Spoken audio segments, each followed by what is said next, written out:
ते 60 धावांपर्यंत रोखण्याचा प्रयत्न असेल, कारण की आमची टीम मध्ये बॉलिंग ऑर्डर खूप खोल आहे. मग बॉलिंग जर तुमच्या टीमची खोल आहे तर तरी पण 50-60 कमीत कमीत 50 रोखण्याचा प्रयत्न असावा. काय म्हणशील स्पर्धेबद्दल? DPL खेळतोय, कसं वाटतं खेळताना? सर्व ड्रेस कोड आज ही स्पर्धा लाईव्ह वनाईच्या माध्यमातून लाईव्ह देखील तुम्ही पाहताय, कसं वाटतं स्पर्धेबद्दल काय म्हणशील? स्पर्धा तर खूप चांगली आहे. मी रोहित दादाचं कौतुक करेल, एवढी छान स्पर्धा आयोजित केली रोहित दादाने. चला हे होते आर्यन, खूप साऱ्या शुभेच्छा. हाडलं कॅप्टन सुमित.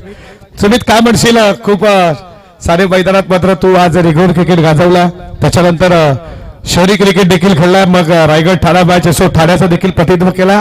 आज DPLच्या माध्यमातून तू टीमचा कॅप्टन आहेस, खूप मोठी जबाबदारी आहे. नाणेफेकी तू हरली, जर तू नाणेफेकी जिंकली असती तू काय घेतलं असतं? मी बॅटिंगच घेतली असती. तसं पण माझ्या टीम मध्ये सगळं आवरतात, त्यांच्या वरचा मी आवराव. आमची लगान टीम.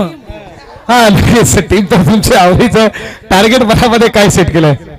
काय नाही, आमचं सगळे प्लेअर आउट व्हायची बॅट बघतील, सगळे बॅट घेऊन निघतील. आमची लगान टीम आहे. नक्कीच. काय म्हणशील DPL बद्दल? काय म्हणशील? सर्व युवा खेळाडू एकत्र आल्यात. डॉक्टर आमचे दहिसरचे पहिले डॉक्टर रोहित भोईर जरी असले पण वडिलांचे कार्य खूप छान आहेत. काय म्हणशील त्यांच्याबद्दल? आयोजन नियोजन